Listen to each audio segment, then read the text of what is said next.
Hi and welcome back to another video. I am Marissa and this is my papers, paints and pens, and this is episode 3 of my series How to Junk Journal. That would be how to start a junk journal, how to make a junk journal, how to collect things for junk journal, etc. So for today's little episode number 3, so we have spoken about on the first episode, we spoke about that we needed to think, what am I going to do with my junk journal? And that'll help you use or choose the materials that you will put inside your junk journal, whether it is the signature, which is what we saw in the second episode, whether it is in the cover, and that is what we're going to see today in this video. So what to use for the cover. And we'll wait for my camera to focus there. There we go. So the cover. Like I said, it all depends on what you want for your junk journal, what you want to do with it. If it's a memory keeping, like a mini album or photo album, if it's just a notebook for journaling, if it's a travel journal, if it will be an art journal, etc. So we can use a lot of materials and a lot of things for our cover. The most flimsy things we can use, and I use flimsy like the most weak covers we can use is maybe cardstock, but still strong, okay, still sturdy enough, is cardstock, normal cardstock. This is actually a file folder, so you can even use, zoom out there, you can even use a file folder. Okay, because this is good cardstock. Alright, you can use scrapbook paper. I have a junk journal that was offered to me, and it used she used a scrapbook piece of paper for the cover. It's still nice and sturdy, alright? So, and it's of course scrapbook paper. There's so many variety of colors and with patterns. It's fabulous. I love using scrapbook paper for my covers. And going on to a little bit more heavy, you can also use watercolor papers. Watercolor papers normally are slightly thicker than the scrapbook and the cardstock, and I have these two that I made out of watercolor papers. Okay, so they're a little bit more sturdy, a little bit more thick.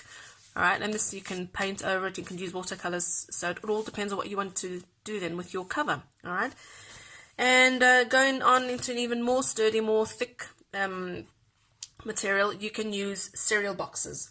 All right, now I have one here. Actually, this one here. Remember this one I showed you in my second episode. My very first junk journal. I made this with a cereal box. Alright, I just took advantage that it already had this shape. I just took this spine off and I trimmed it down to size, and there goes my cover. And I just had to, fill it up with scrapbook paper, which made it even more sturdy. Alright, and that's it. So that if you don't know how to do the spine and everything, this is actually quite a good option. Using cereal boxes. And then if you come from a scrapbooking background where you are used to making albums, right, mini albums, chipboard. If you know how to use chipboard is an excellent and even more sturdy option. All right, chipboard is nice and thick, especially if you're using maybe the 1mm. That's nice and thick. And then of course appliance boxes. When you buy your TV, some kitchen appliances, they come in those nice corrugated board. I don't have any here to show you, maybe just my sprocket. So this is too small, but you know what I mean, this nice corrugated cardboard. All right, see, it's nice and corrugated. These are very nice because they're nice and sturdy and they're nice and hard, and you might want that for the cover of your junk journal. All right, and something nice and sturdy. And then of course book covers. All right, book covers is a wonderful option as well. All right, now you get the soft book covers and you get the hard book covers. This is a soft book cover that I transformed into, it's soft because it's nice and bendy. I transformed this one into an art journal. And the soft book covers, the only thing you need to pay attention to is how it is bound. Mostly soft book covers are bound by glue.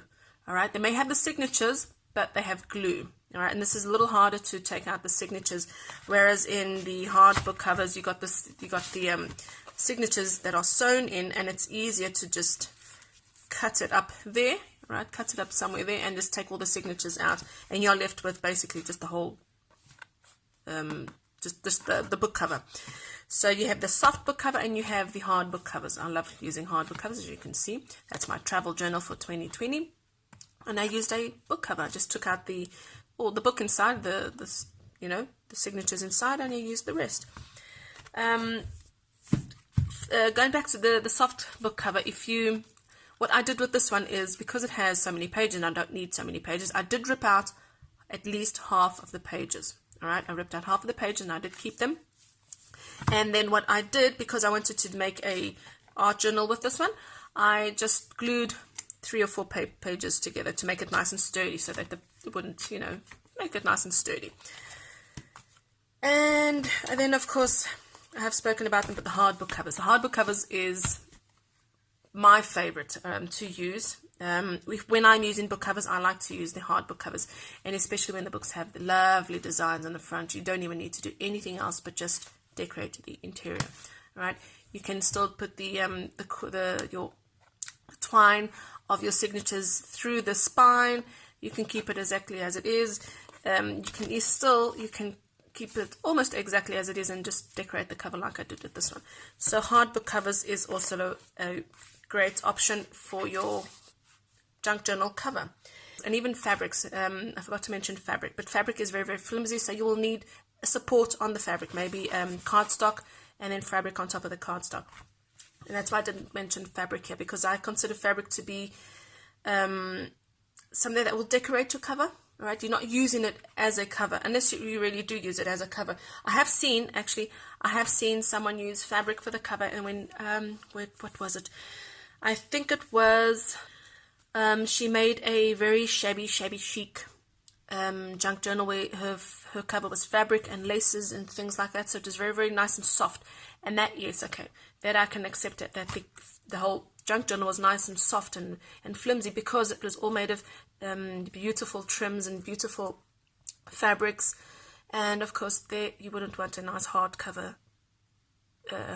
for your cover, because it wouldn't go well with the fabric theme and shabby chic theme and lacy theme and trimmy theme. All right, so I am missing fabrics here, but because I think fabric is more of a decorative element to your cover than to use as a cover. If I am missing anything else here, please just write down in the comments so that other viewers can have more ideas, and myself as well. These are things I use for my journals, but I'm sure there are plenty more things that you can find out there that you can use for the covers of your junk journals. Well, thanks for watching. That will be the end of episode 3, and I will be going on to episode 4 soon, so wait for it. See you later.